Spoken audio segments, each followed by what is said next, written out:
యేసుక్రీస్తువారు చేసిన సూచక్రియ. యోహాను 11:1-44 వరకు. బేతన్యా అనే గ్రామంలో మరియా, మార్ధా మరియు వారి సహోదరుడు లాజరు నివసించేవారు. మంచంపై బలహీనంగా లాజరు పండుకొని ఉంటాడు. అతని శ్వాస మెల్లగా సాగుతోంది. మరియ అతని చెయ్యిని పట్టుకుని మెల్లగా ఏడుస్తోంది. యేసుక్రీస్తు తన శిష్యులతో ప్రశాంతంగా నిలబడి ఉన్నాడు.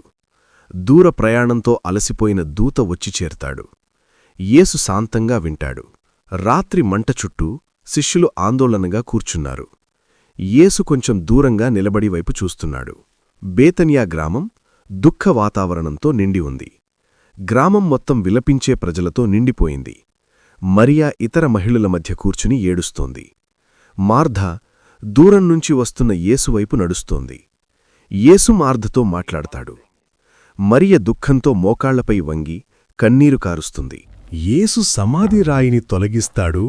స్వల్ప సూర్యకాంతి కిరణం విరజిమ్ముతుంది. తెల్లని వస్త్రాలతో కప్పబడి లాజరు మెల్లగా బయటకు నడుచుకుంటూ వస్తాడు.